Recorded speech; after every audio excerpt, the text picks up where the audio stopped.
Lopez wants it away. And it's hit deep to left center. Andrew Jones on the run. This one has a chance. Home run!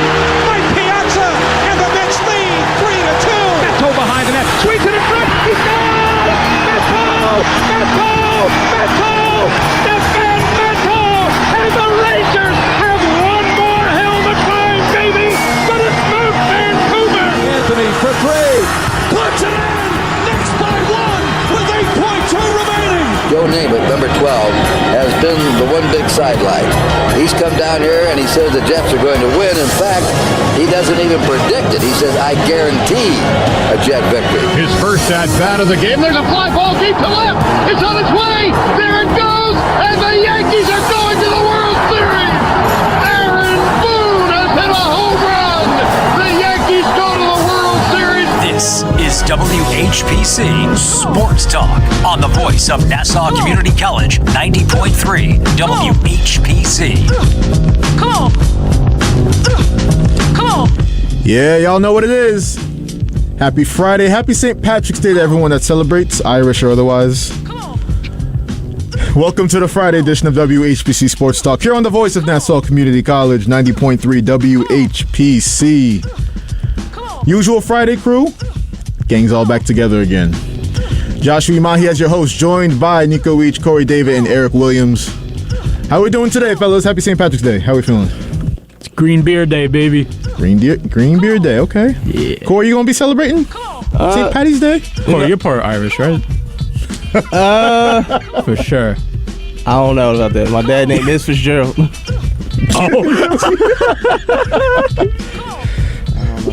Happy St. Patrick's Day. The more you know. The more you know. I don't even know. Hey, oh, man. Eric, how we doing today? I might pull up to the local pub or something. Yeah. I'm actually mad. Before you go, Eric, sorry. We should have done a, Irish poet live show today. St. Patrick's Day. It would have been perfect. Drunk sports takes are the best sports takes. Yo, I dropped the ball on that one. I'm sorry. But Eric, sorry about that. How we doing? It's all good. I mean, I'm a little heartbroken right now. Tell us why you down. Just seeing Ezekiel Elliott go. Yeah, no longer a Cowboy. Franchise running back. You know, they put the tribute video up for him. They showed him from when he was a rookie.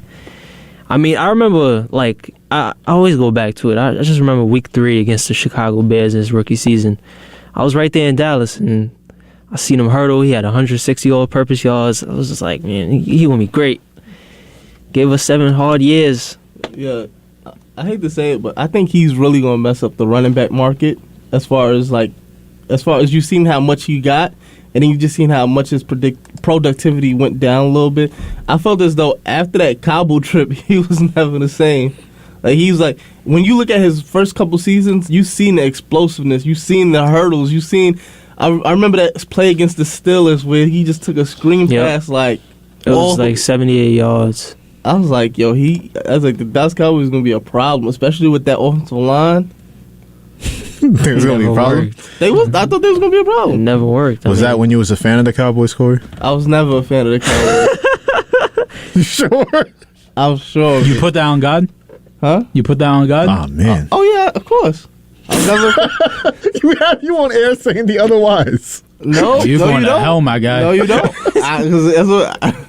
That's wild. You had a nice little poster of Terrell Owens with the popcorn on your bedroom wall. That's what you had. No, I did not. These false accusations. How can you? You literally said that'd be like asking me, are you a Lakers fan or are you a LeBron fan? I feel like I'm a LeBron fan. You're one of those. Oh, That's no. nasty, Huh? So you was a Cavs fan in 2015? Was I rooting for them? You wasn't a Heat fan. You was a wherever he at fan. Just say this. I've been watching LeBron since he was in NBA Bowlers. That's the video game. That's his rookie year. See, you really showed your age, Corey. Yo, on a show that you get ripped for being the oldest one in the room, you really just gave us so much fuel on that. Yeah, see, I knew Nico was gonna jump all over that one. I'm just like, yo, Corey. I'm committed. His rookie season, I was 7 months old, bro. Come on. Damn. I wasn't even born yet, yo. That's crazy. How old was I? I was like, Yo. Hey, Corey, I'm sorry, but you know the Gen Zers are going to give you a little hell on the show. It's all good. What you mean? Yo, I told you last week. I'm not doing that transgeneration stuff.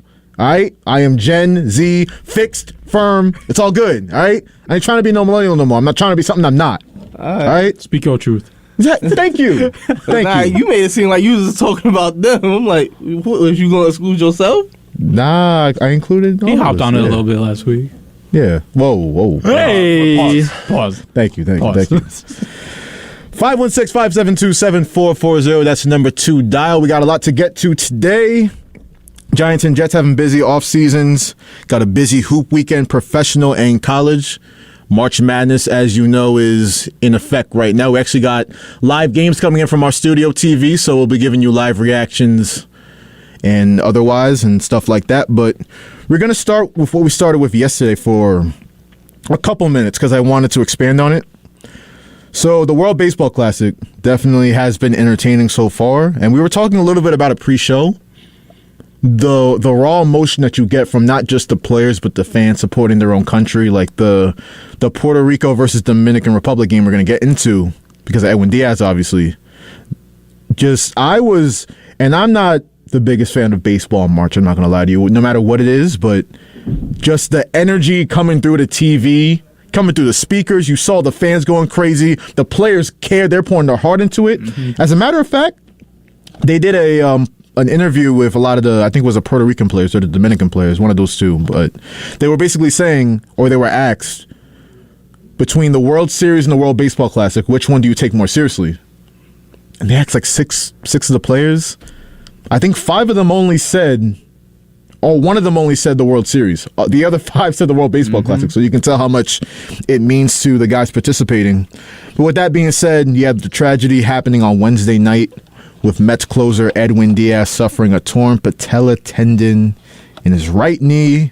He's expected to be out for the season. And obviously, the polarizing thing about it is that the injury occurred during Puerto Rico's on-field celebration after defeating the Dominican Republic in the World Baseball Classic, once again, Wednesday night.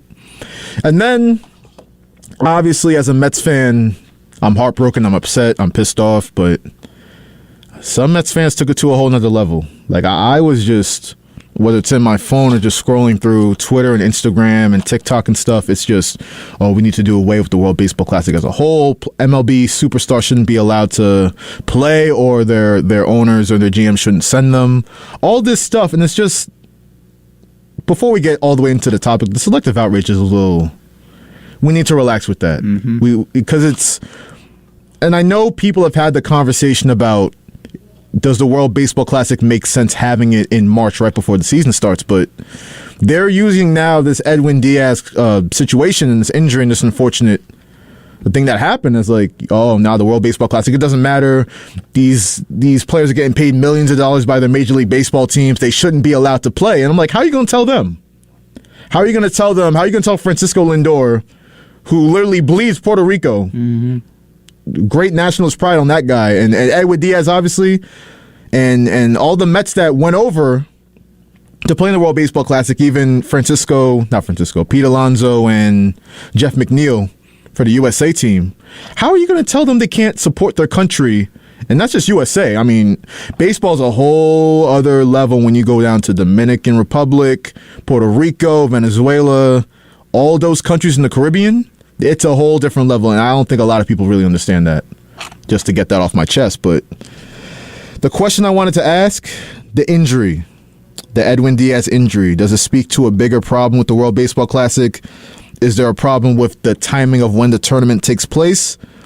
Is the tournament that important to have players, high-paid players like Francisco Lindor and Edwin Diaz, who just signed a 5-year, $102 million contract that will be insured by somebody? I know Dave called and talked about it yesterday, but I'm no business lawyer, so all in all, the Mets will get the money back for Edwin Diaz. But do we have a problem with the World Baseball Classic and major stars like Edwin Diaz playing?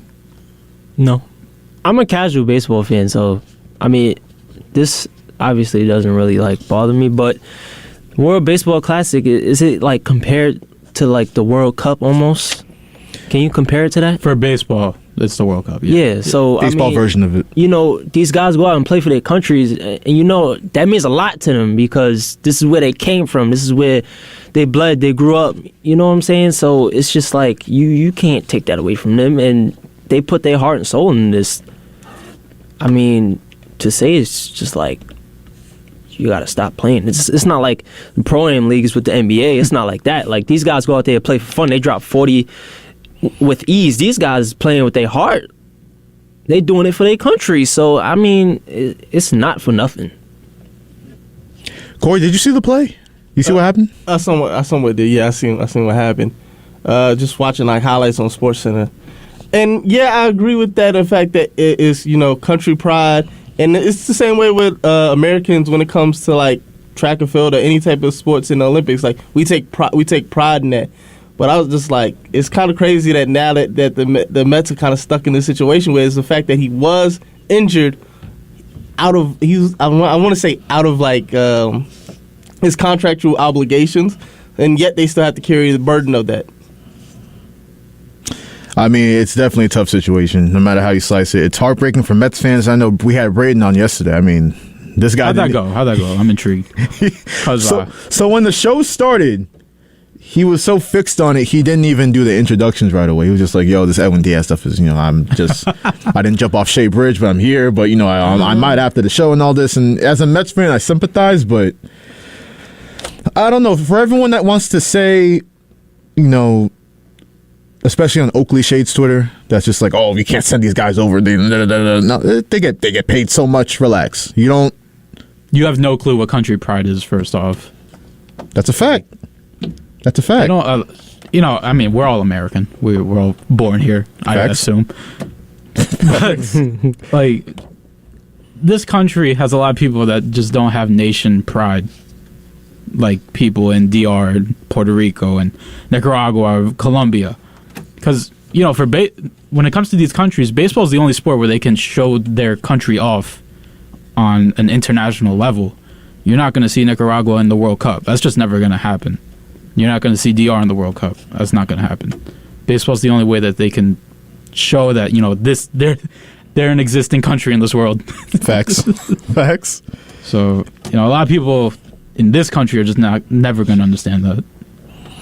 Yeah, I mean, listen, I say all the time, we're all a product of where we came up. So if you're born over here, I mean, long story short, just to, not go off on a tangent about myself, like my parents are from West Africa. I was born here. But thankfully I had those parents that kind of like instilled that pride in me. Mm-hmm. You know what I mean? Some people don't have that. So you might come from, I mean, like you said, Nico, Americans from everywhere on the globe, right? But some people weren't raised up like, oh, you got to rep this or that. It's all they didn't have culture infused into them. Right. And some people just... What, Corey? What would you like to say, Corey? We know how to rep. We know how to represent. Like when you look barely though. No, we don't rep our country like other countries rep their country. When you see the rivalry between America and Jamaica when it comes to track, you'll know it gets. I literally was watching. Even then, though, it's not like that crazy. Is my point. I'm just saying it is crazy. Like if you look on Twitter, it's really crazy on there, especially in that part. And then it got people bringing up the fact that, y'all don't have basketball teams. It'll get to that point where they'll start calling, Americans will start calling other places like third world countries. Like I've seen that play. That play out on Twitter. No, because American, what's the word I'm looking for? American pride. I'm trying to find another word. Like we think we're bigger than everyone else. Yeah. So that's where that comes from. But I think what Nico's trying to say is a different case when it comes to how we rep, how invested we are in like international competition. Like Olympics, World Cup, World Baseball Classic. It's just different. It's different, in my opinion. The World Cup this past year was like the first time in a long time where I saw like the country as a whole really rep their soccer team or their international team. So yeah, we just don't do that here. But you got like you'll rep your country where your parents are from. I rep where my parents are from. Question: like, what are some of the biggest rivals in like a world in baseball? What is like as far as country wise? Dominican Republic, Puerto Rico, Canada, USA is not that big at all. You say Japan too, kind of. You got to. Then But it's always like the Spanish countries that go at it. Listen, I remember I was just walking around my hometown, Westbury, and there was this old barbershop that, has been around for years. I know a lot of the people there. So I'm walking by and they have pool tables and stuff. So I'm walking in, let's have a good time, have a beer or whatever. There's like 20 people in there going crazy over a Dominican Winter League game. Winter League. This was back in January. So that's what we're talking about. These people are crazy about not just any sport their country plays, whether it's track or soccer. Nico says not really big in soccer, but anything, especially baseball, they get hyped up into it. So you can't sit here and tell Francisco Lindor and especially Edwin Diaz, you should have never gone. Mm-hmm. I know you had Mets players like Brandon Nimmo saying, my priority is a World Series from the Mets. And I think on the Japanese note, Kodai Senga said something similar, where he was like, I'm focused on the Mets right now, but he has an injury to deal with. I get that. Those players are well within their right. But you can't sit here and tell, no matter how much somebody's getting paid, Edwin Diaz has a $102 million contract. Why was he over there in the first place? The Mets should have never allowed that to happen. And all those geniuses that say that, what's going to happen when Steve Cohen tries to be like, Edwin, Francisco, Jeff, Pete, you guys can't pitch over there. You guys can't hit over there. You guys can't do anything over there. You know what that creates? They're going to hate their owner. Yep. You're going to hate, and everything Steve Cohen's trying to do in terms of creating a great culture in the Mets locker room, that's not what you want. So we can take calls on this topic, 516-572-7440, if you have thoughts on it, but we will move on for now to the Giants and Jets off seasons. What was that? Who did that? Who just did that? Eric? Eric, you got something you want to say? Yeah. Huh? Something I want to say. Yeah. What you got in your mind? Nah, it ain't none. It ain't nothing too serious. Nah? Yeah. How you feeling about the Giants offseason? We'll start with them before we get to the obvious and Aaron Rodgers with the Jets. They're having a decent... Nah, all right. Let me not downplay. They're having a good offseason. Picking up guys. Obviously, they picked up Paris Campbell. Picked up Darius Slayton again. Some Giants fans like, some Giants fans hate.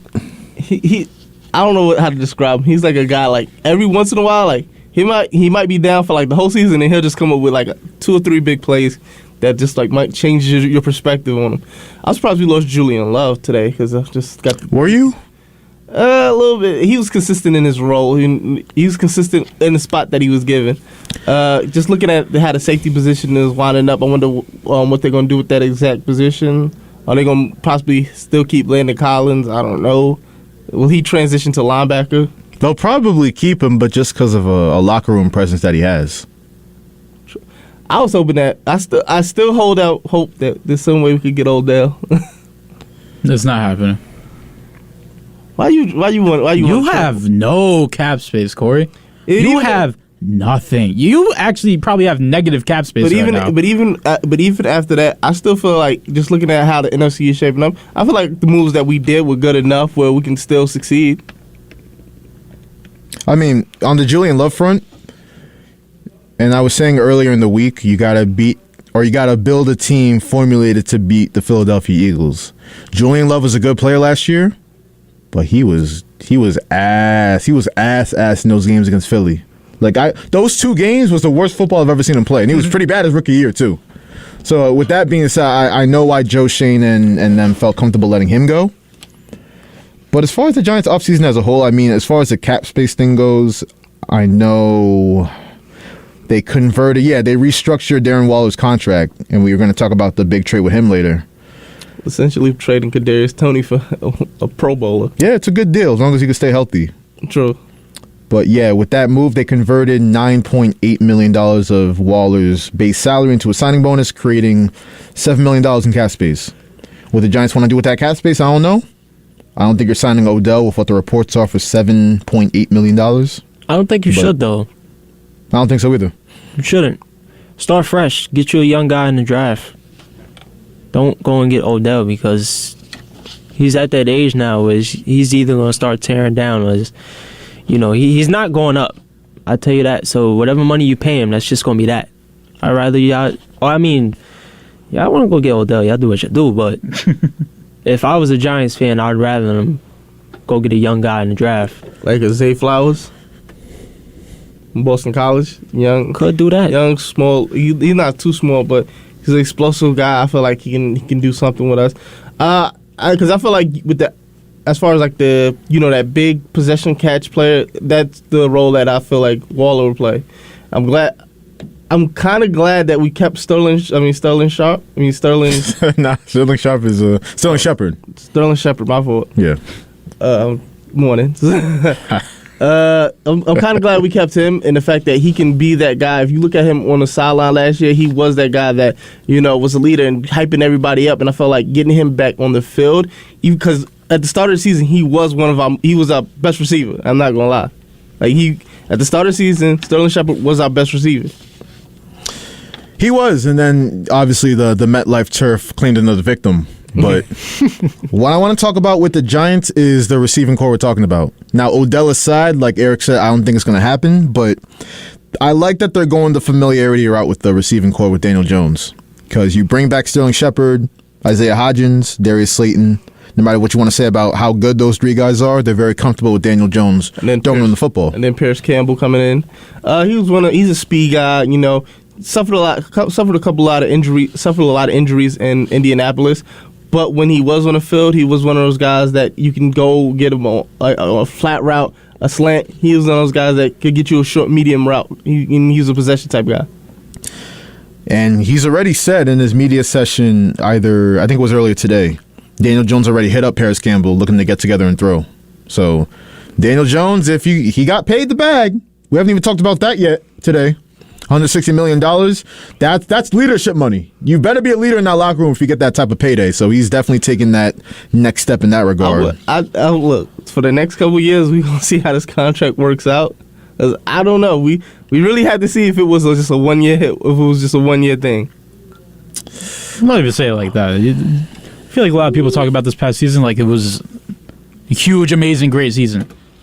He was good. He only threw for 15 touchdowns, though. Let's not forget. You got to add the rushing yards in there, too. But even then, though, he got what he deserved. Stop that. No, he didn't. You're just happy he got that so they could be ass for the next 4 years. I'm not happy he got that. You know what that means, right?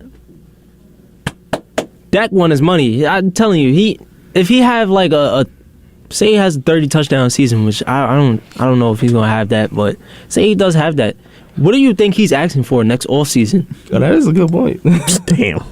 Damn, I didn't even think about that. They've already entered the extension. Daniel Jones might be Jerry Jones wants to move on. Daniel Jones might be your Deshaun Watson to your Lamar Jackson. With that, yo, that's crazy. Eric don't even want to think about it.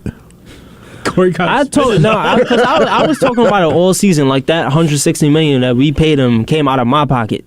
I can only imagine if they give him $200 million or something like that. That might be because when you like how you said it sets a precedent where I had to agree with Nico. When you have a bar that's at 15 touchdowns and you've seen most quarterbacks go over that, you're setting the bare minimum at an astronomical price. It was like we're gonna have to go way up because of this guy.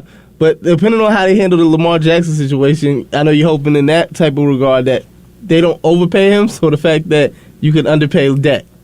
Because in the end of it, it seems like it's all about, as much as we like players, it's about our team. We want our team to be as good as possibly we can. Exactly. Players are interchangeable, unfortunately. Cowboys are, I know we're a local show, but they're a national story always. I know we have Devin on Wednesdays now. He's another Cowboys fan. It's just interesting with Mike McCarthy calling the plays this season. It's so much that could go wrong, but that team is so damn talented, and they're going to be at least decent to very good. But I don't know about... When's the last time McCarthy called plays, Nico? It's been a minute. Not even an agreement. I don't know why, but I feel like the Dallas Cowboys are just missing like one big-time receiver that could on the opposite side of CeeDee Lamb. I heard reports that they're actually interested in Odell. I can see I can see Odell or D Hop from the Cardinals. I can see either one of them because you seen Michael Michael Parsons and Trayvon Diggs is like y'all best recruiters at this point. Yeah, taking guys out the Mavs games and stuff like that. I would rather them just throw a second round pick at Arizona and get D-Hop. Because it don't seem like it's going to take that much to get him. No, it shouldn't. He didn't have one of those stellar seasons last year, so He was that also value out for 6 games.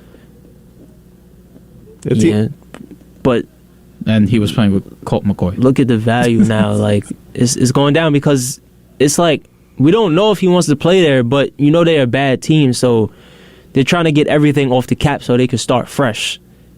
So it's like you kind of have leverage here because it's kind of like the Amari Cooper situation when the Cowboys. Everybody knew the Cowboys were going to trade him. That's why it was only a 5th and a 6th round pick for him. Crazy. It's crazy. As soon as we talk about him, I'm seeing reports from places that says DeAndre Hopkins made it clear that he would love to play for the Cowboys and will also be willing to have a be flexible with his contract. It's kind of crazy. It works. I mean, listen, Jerry Jones, Stephen Jones, pick up the phone. It adds basically like another tight end for Dak. He's because you see that D-Hop is one of those guys that you can just throw it to in his vicinity, and he's played with worse QBs and made them look great. Imagine what he could do with that. I wrote the question on the topic sheet, who's having a better offseason between the Jets and the Giants.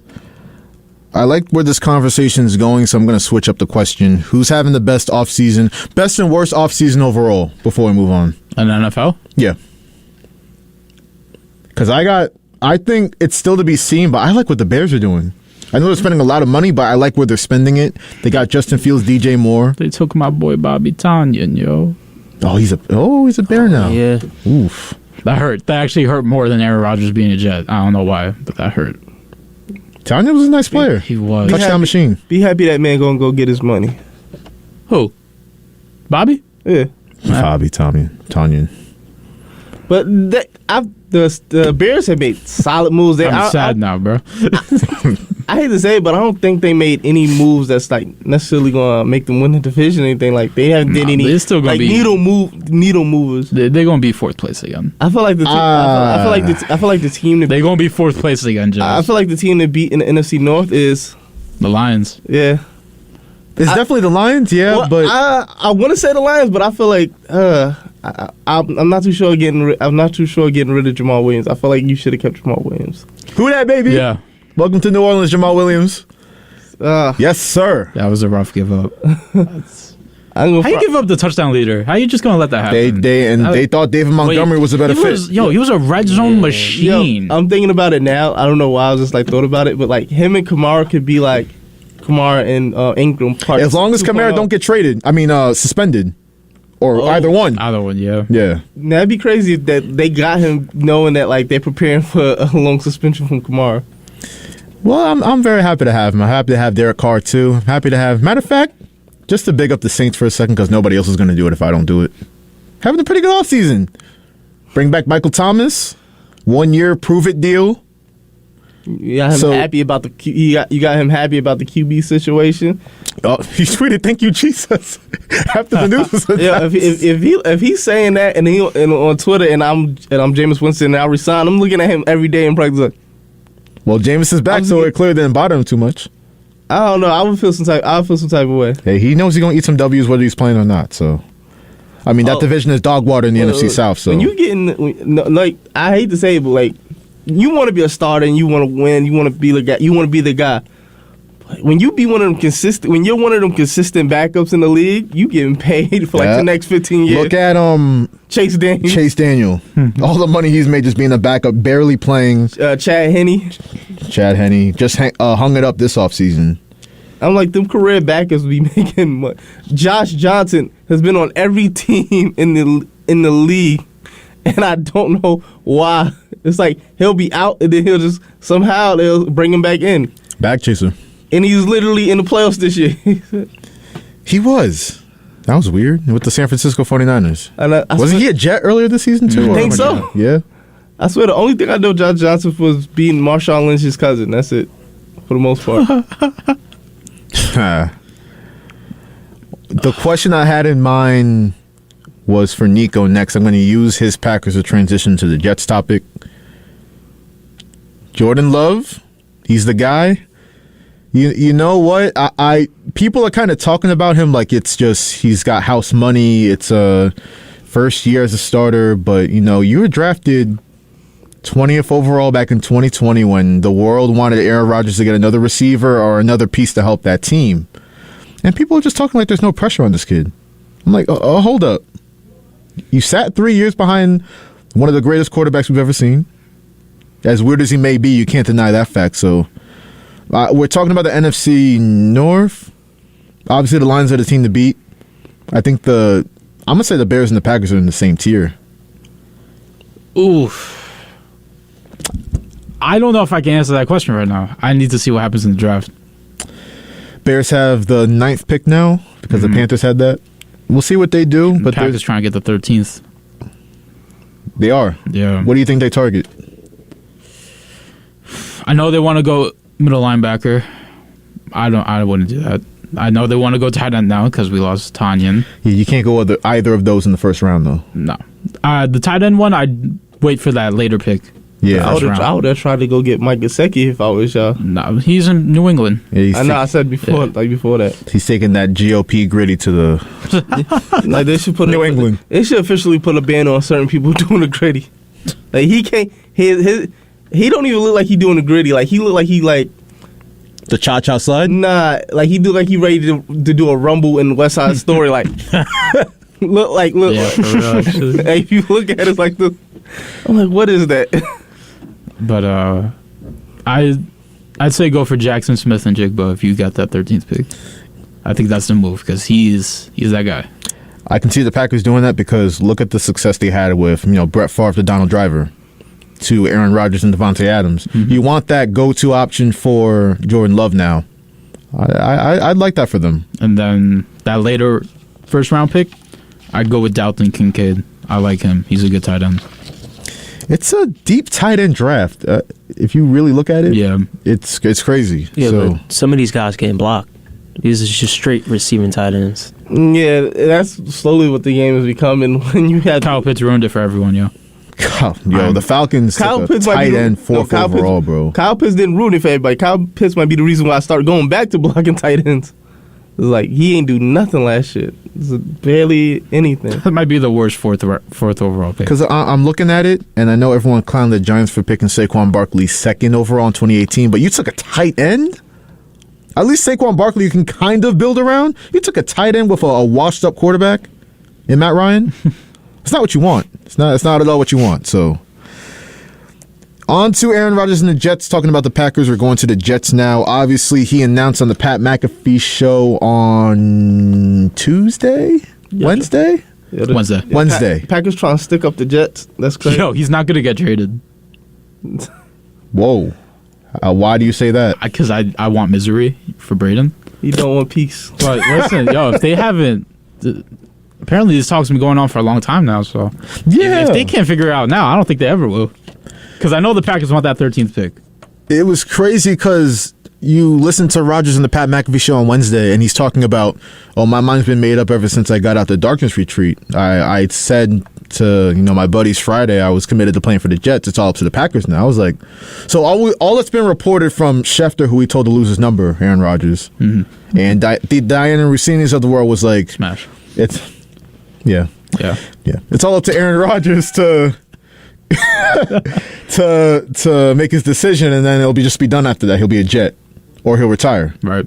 But the Packers are like, hold up. We have a Hall of Fame quarterback, as old as he may be. He just won 2 straight MVPs 2 seasons ago. Why would we just give him to you for maybe one future first-round pick and not try to squeeze as much juice as we can out the orange? So they're doing the right thing. Who do we think has the most leverage between the Packers and the Jets? Because I keep going back and forth on it. Packers. Because The Packers. the Jets have no leverage because it's Rodgers or bust. Now, I think they have some leverage. Oh, I think they have It's leverage. Rodgers or Zach Wilson again. Yeah, you don't have Mike White. You have nothing. Yeah. But you don't think wouldn't Aaron say that. Rodgers... I don't think you have the cap right now to go after Lamar, right? Nah, you probably. Nah, they well, if this Rodgers thing falls through and the Lamar's still in the an option, then maybe. But I think the Ravens only have like 7 something free. I'm not too sure. They don't have. I don't think they really have that much. I'm gonna tell you why the Jets have some type of leverage, because Aaron Rodgers obviously doesn't want to play for the Packers anymore. They made it clear that he doesn't, right? So at this point, you're trying to get this trade-off before the money hits the books. I say the Jets are doing this. They say, I'm putting this offer on the table until this date. By this date, if you don't have an offer ready, we're taking something off. So now you're getting a cheaper offer. But now, whatever they're offering, I don't know why they're not taking it, because if that money hits the books, that's not good for the Packers, because obviously that's dead money on the salary cap. I'm not gonna lie. I mean, it's fine though. We're not really targeting any free agents right now. I feel like y'all all messing up the Jets free agency plan by just holding us out, because we really can't do anything until we have this one. It's the same thing with Baltimore. Bro, you really can't do nothing until you have this QB situation. Give me a better offer. I don't know what to tell you. Give me my 2 first-round picks. I'll be happy. Bro, when this news started circling around, it was 3 to 4 first-round picks. That's true. And now people acting like 2 was crazy when 3 was fine. Jets were begging it to be 3. Here's the thing from the Jets standpoint, because you can say we already have Aaron Rodgers' word that he's going to play for us, and I think that means something, but at the same time, I think both teams are going to come to a place eventually where they don't want this to drag on too much. The Packers definitely don't want it to drag on to the point, well, I mean, they want the first-round picks, as many as they can get, but they don't want it to drag on into OTAs, and you have Aaron Rodgers drama when he isn't even there. And then you have the Jets who, they want to get Aaron Rodgers in the building with those young receivers and all the guys on this reported wish list, even though he's denied that on the Pat McAfee show. I don't know how it's going to shake out, but this is going to be something to watch. I think it's going to keep seesawing. Mm-hmm. Both teams and both front offices are going to keep playing the leverage game and the media game, try to get some media members on their side, and the other side is going to be it's going to be a battle for the first-round picks. But like we said, it is good news for the Jets that Aaron Rodgers did commit to playing for them. That's a big monkey off guys like Brayton's back. But we'll see if the trade doesn't happen, and then Zach Wilson's throwing fadeaway picks again against New England. Fade away. God! Don't wish that on. Don't wish that on Jets. No, why are you wishing that on Jets fans? Don't wish that on Jets fans. Funny. It would. I live for the comedy. You do. That actually would be. You know what? Actually, I would actually stop coming on the Thursday and Tuesday show. Last thing we need is Braden coming on here complaining about the Mets, Jets, and whoever else. Yeah, Rangers at the same time. Yo, April and May's coming up. It might be a possibility. I need it. You should have seen Braden yesterday, man. Was it that bad? No, I mean his spirits was lifted up. I think me and Antonio had that good influence on him, but to start the show, he was definitely in the bad place. I'm like, bro, you don't do this. You have a family. It's all good. If he wanted to, he would have done it. Nah, Braden, we love you. We love you. Let me remind everybody real quick before we move on that you're listening to WHPC Sports Talk here on the voice of Nassau Community College. 90.3 WHPC. It is Joshua Umahi, joined by Nico Weech, Corey David, and Eric Williams. Let's get to the hoop weekend. Let's go to pros, and then we'll get to March Madness. And we still got the games on the TV right now. We got NC State versus Creighton. 11-6 matchups you always got to watch out for. These are the best ones. Yeah. Well, I know we had some games that just went final today. A lot of upsets yesterday. Hey, well, let's start with yesterday, actually. Yo, Princeton, bro. Let's go. Shout out Princeton getting it done over Arizona. That's big time. It was probably in a lot of Arizona. Arizona sucks. Arizona was that too. Like I know there was that one kid in it. Princeton? We lost to Princeton? Well, you know what? They should have been ready to play. Princeton's no pushover. You know that. Kennesaw State almost had a big upset against Ivy League represent. Yep. Ivy League represent. Yeah. I had faith in Oral Roberts against Duke yesterday. So did I. Yeah, I was about to go to Oral Roberts next. It's a tough L that they took. Furman had a huge win against. Yo, I can't believe. You'll watch, and this happens at NBA games a lot. Teams will play great for the first And in the NBA, it's like the first 46 minutes of the game. When it gets to 2 minutes, or the final seconds even, they just lose their mind, like their brain turns into butter. Yeah, because you know why? The other team starts playing full court pressure, and these teams can't take it because they don't prepare for that situation unless you're like, I don't know what Virginia was thinking. You're a top team. You should prepare for that situation coming down in the stretch. And even if it's a close game, these guys are playing with their heart. Yep. You know the situation in hand. Play smart. What's that college's name again? For Furman. Furman, yeah. He just threw it up. Just threw it up. He caught it. Catch the three. Had Kevin Harlan on the call. God, like it was just, it was crazy. And Virginia takes a nasty 68-67. We'll end the show with March Madness as we're going to keep an eye on the games for everyone, but going to go to the NBA locally. Let's start with the Brooklyn Nets. Before we do, we got a caller, actually. First caller of the day on WHPC Sports Talk. Caller, what's going on? Hey, I was going to ask you guys a question before you start talking about basketball. Last weekend, David Beckham and Carly Lloyd held a soccer thing for the young people. And do you know who actually put up the money for it? I don't. The Las Vegas Sands. It's a very large hotel, as you would imagine. Their idea, and this is why I would ask your panel. And when you think about yourselves and your circle of friends, they're pushing to put a casino right next door to you. Oh, that's right over here. Yeah, that's a fact. Yeah, that'd be cool. What do you think about a casino? Like I said, with your circle of friends, some guys are a little bit vulnerable, and gals are a little bit vulnerable. No, I'm just saying. And again, you're sticking a casino between two colleges.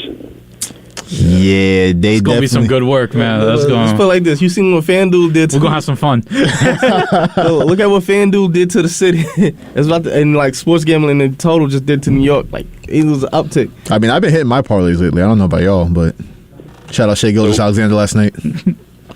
Shout out Pascal Siakam too. Hit your parlay? Yeah. But yeah, Dave. All I can say is that's a great business plan. Just put it right between Nassau Community College and Hofstra. From what I'm hearing, all the young people are happy about it, all the old people not. So. Yeah, but do you young folks have a lot of discretionary funds to spend on that? Well, I have my little set aside for good times. Gotta crack open a piggy bank. I mean, I'm lucky. I am who I am because when I went to Vegas and I seen like there's like a lot of things you really can't win. Like when I lost more money than I gained. Oh no! Usually that's how that goes. Yeah, and I was like, it ain't that. Like I'd rather sports gamble than just like regularly like just play. Oh, without question. Yeah, so I'm like, well, there's an old saying: Vegas wasn't built on winners. That's true. That's very true. That's a fact. It was built on suckers. That's what it was built on. If you want to come out here, and like I said, it's beautiful weather and stuff like that. But you got to pay for a plane, you got to pay for a room, and then how much do you have to win to actually break even? True. That's a good point. I think it's just like when you play one of those games, it's just the thrill of it. Like this one could hit, it could hit. Yeah. And then it don't hit. It don't hit. It don't hit, and then you down $200. Yep. Well, then go to Belmont Park, and you got 9 chances a day to hit. Hey, shout out to Belmont Steaks. Waiting for it to come back. I don't want to burst your balloon, but like I said, this is the way they work. Is they actually, 6 and 7-year-olds to kick a soccer ball around.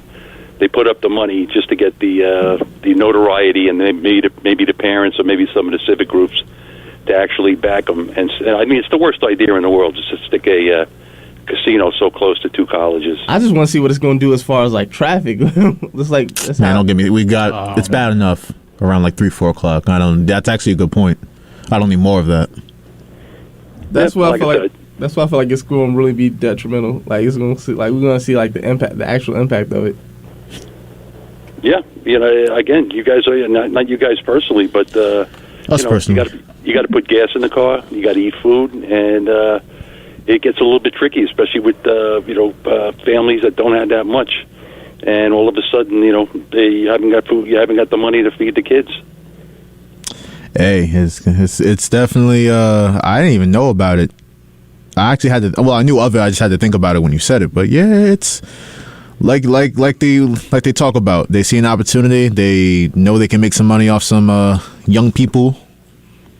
with mommy and daddy money, they could probably do it. So I guess that's their strategy. But like I said, I guess this is a good time actually to read the gambling number. 1-878-HOPE-NY for anybody that's you, Corey. Yeah, Corey. I be worried about you sometimes, bro. I can't front. You be scaring me. Wow. No. It'd be nice if you guys could interview a politician or two. Have it lined up with your radio station. You know what? We can put that together. Come on. Yeah, they're not going to come on. Not if I have anything to say about it. No, like I said, it's fun to put them on the grill, man. You know, ask them the tough questions. You know what's funny about this? True. They're gonna come on thinking it's a little cute college radio interview. Yep. No. You got to be the Cobra, man. You got to spot. You got to strike when you get a chance. That's you in Vegas, Dave. What's that? That's you in Vegas. You a Cobra with it? No, I haven't even hit the strip yet. I'm not. I'm not. Again, I'm happy with my iPad. It's funny when you mention. Like I said, I know. Like I told you, it wasn't built on winners. It was built on losers. That's a fact, and you definitely a winner, Dave. That's another winning call from you, bro. Yeah. Well, again, when you mentioned Westbury, I never mentioned I retired from the town of North Hempstead. I spent half my time in Westbury, Newcastle, and Westbury, Newcastle, and Carl Place and stuff like that. Nice little area. I don't miss it, but it was a nice place to make money. That's a fact. Thank you for the call, Dave. We got to move the show along, but thank you as always. Got a couple minutes left in the show, but once again, 516-572-7440. Corey, how you feel about that casino again? You gonna partake? Of course he is. He's gonna be there every day. No, I will not partake. Corey, are you lying? No. You're lying. You just flat out lied. You gonna go there once. You're gonna get the itch for it again. I haven't go back. I haven't been on FanDuel in about 3-4 weeks. Okay. It was going that bad for you? You had to take a break? He's itching to get back on it. But when you drive here on Fridays, you're going to see that beautiful casino. It don't interest me losing money. And even when I do play, I don't bet crazy amounts. I bet $5. You just said you lost $200. That was in Vegas. That's different. It's different. I heard you. You gotta spend some money to try to make some money. I was trying to make some money. Now you live by that? I was trying to make some money at the roulette, but I couldn't. Roulette? You did roulette? Of all the games. Oh, you a sucker. I was a sucker. Oh, my God. Wow. 1-877-8-HOPE-NY, everybody. 1-800-GAMBLER if you're in Jersey. The machines got me as well. You picked the stupidest things to do at a casino. Roulette is crazy. Yo. Oh man, let me. Oh my God! Before we put Corey 2 down in the dumps, we're going to transition to the NBA real quick. The Brooklyn Nets, they've lost 2 straight games after they were quote unquote threatening the Knicks for the 5th seed. Did you just hit a report that came out today? What's that? Ben Simmons and Clutch Sports have mutually parted ways. Even Clutch Sports realized after this contract, we can't even get you a bag. Mutually parted ways, huh? Mutually. Both of them. You really? You know how that goes, Josh. Yeah. You know how that goes. We're just gonna go. Yeah, I agree. I agree. Mutually, all right. Ben Simmons he's making $35 million a year for the next 3 years, and he's just stuck in Brooklyn, just knee soreness, back soreness, whatever you want to call it. Yeah, apparently, he got a lot of free time. So what is he doing on his knees? Questionable. What is he doing on his knees? You're going crazy. Yo. Going crazy. Corey's just shaking his head like he was like the adult in the room. It wasn't good enough for Kyrie or KD to stay, bro. Man, cut ties. I can't confirm or deny these allegations, but I really see a couple of NBA players in the next 5 years. Yeah, they're gonna be out of the league and playing overseas. Ben Simmons at the top of my list. Guangdong Tigers. Ni hao. He might put up some crazy. Ni hao. He might put up. He's gonna average 12 points a game. That's. Thank you for the Ben Simmons update. I just needed that in my life. I'm just so interested in everything he does. Hey, look. I had to take the pressure off me. Look, I was getting on me. So that's your playbook. You gotta hurt people. How can I take the smoke away from you? Ben Simmons, RJ Barrett. Yeah, exactly. Well, the Nets, they don't have Ben Simmons, but they'll host Denver their next game Sunday at 3:30. Denver is actually in town for tomorrow's game at Madison Square Garden against the Knicks. But interesting, this is from a Cavs insider that said multiple people within the Cavs organization have been, quote-unquote, privately hoping for the Nets matchup in the first round. The Nets matchup over having to face the Knicks. And it's funny to read that because I had a lot is pushing it. I had the two Nets fans that I actually know that were like, oh, we got Mikal Bridges and Cam Johnson. No disrespect because they're hooping right now, but it's going to be different. We're still a better roster than the Knicks. The team that we're fighting to play in the first round literally just said, give me Spencer Dinwiddie. We don't want no part of Jalen Brunson or Julius Randle. Give me Spencer Dinwiddie and Dorian Finney-Smith. Just funny to read that, but see if the Nets can get back on track. The Knicks haven't played since Tuesday's 16-point comeback win versus the Portland Trailblazers, but they do, like I said, host the Nuggets at 1 p.m. at Madison Square Garden tomorrow afternoon. If these parlays hit tonight, I'll probably be in attendance. The Knicks are number one in net rating since the Josh Hart trade. Number one in the entire league. That shows you the type of difference he's made. And Jalen Brunson officially, Nico, questionable for tomorrow afternoon per Tom Tibbs. So, like I said, the Knicks are 1.5 games up on the Nets for the 5th seed. They're just 2.5 games back of Cleveland for 4th. I want to see Jalen Brunson back on the court. I want to see the good vibes roll on with the Knicks. Because I think it's only like 15, 16 games left now. It's a stretch run. Listen, Knicks fans, you got a special team on your hands. I don't know if they're going to beat the Cavs. I don't know if they can challenge the Celtics or the Bucks or the Sixers, whoever they get in that second round potentially, but this is a damn good team. And even with Jalen Brunson out, and I'm thinking this team's going to fall apart. Back-to-back wins in LA and in Portland against Anthony Davis and Damian Lillard, that's tough. That just shows you how tough this team is. So, I don't know, any thoughts on the Knicks, their weekend against the Nuggets tomorrow, 1 p.m.? The way he's going with Jokic, it seems like he could probably do something as far as like they playing the worst defense of this stretch. You got fans out there saying that Jokic is purposely not playing at his best so that he doesn't win the MVP. Because literally everybody said how does Jokic went from the favorite to like the lead. Well, it's Embiid's award now, so it is what it is. I hope so. I hope so too.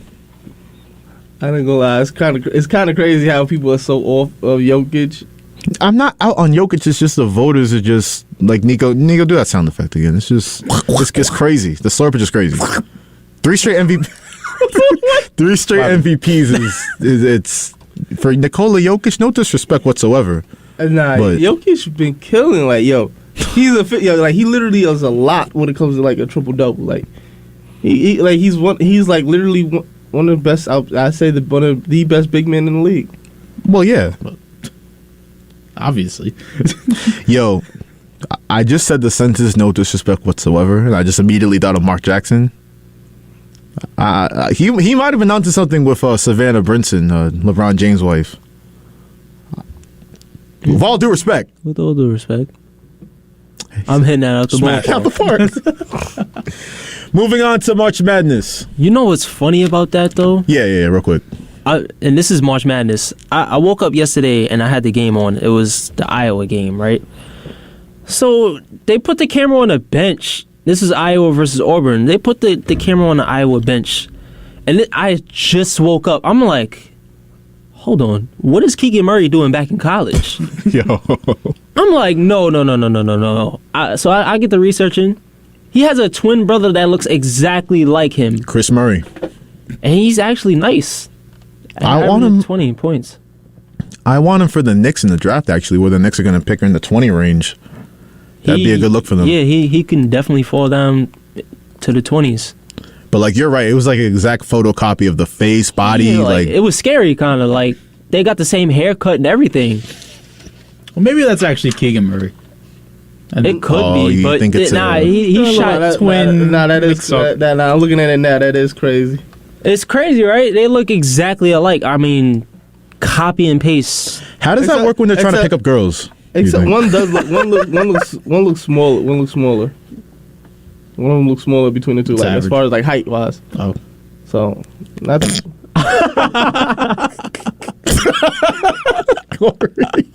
Yo. Oh man. Yeah. Somebody take it. You guys saw that clip of the Denver Nuggets game? Some fan was calling out Jamal Murray's girlfriend. I saw that yesterday. Yo, that's what he did? Nah, no way. Yeah. Damn. Cold world. Cold. Because I was watching that like, what could possibly get Jamal Murray to react like that to a fan? Jamal Murray's never beefing with fans. It was so funny, yeah. Nah, that's crazy. That's along those lines, yeah. Kevin Garnett's still wild for that, by the way. Hey, did you hear the news about Michael Jordan selling the Charlotte Hornets? Well, the only majority black owner is selling his share, and I hate to say it, happy. He's been a terrible owner. Watching the Hornets, I can't really blame him. He's been a terrible owner. As they say, he was the greatest player in basketball. He's the greatest worst owner. You're just so down the Hornets. Greatest worst owner? Yes. Yeah. He's the greatest at being the worst owner. He only got. I mean, bro, that was like such a first grade way of putting that. Nah, I just knew what he meant, though. No, don't do him like that. You could also just say the worst owner ever. You know what I'm waiting for, though? Like, no, he's the greatest. I'm waiting for he's the GOAT. The LeBron fans on Twitter just be like, oh, LeBron would never sell a team like this. Oh, yeah, you know that's coming. No, LeBron would have got the Charlotte Hornets right. Is that right? I seen what the GM can do. You've seen his worst days. Steakhouse. Huh? You've seen his worst days, right? You don't have a steakhouse. I've seen his worst and I've seen his best. Anyway, so the quote read this, from please. the fan. I seen your girl sucking blank, so... Oh. Yo. Nah, he was wild aggressive with it. Yeah. That was in the back of my mind. Like, that... What else could set Jamal Murray off like that? Nah, he went, yo. That's crazy. That's crazy. Shout out Jamal Murray. Shout out his girl. They should really just let players fight fans. Yeah. I'm convinced. Bring back Malice in the Palace. Adam Silver, you know you want to do it. Mm-hmm. That'll do it for WHPC Sports Talk today. For Nico H., Corey David, and Eric Williams, this is Joshua Umahi thanking you once again for listening to WHPC Sports Talk on the voice of Nassau Community College, 90.3 WHPC.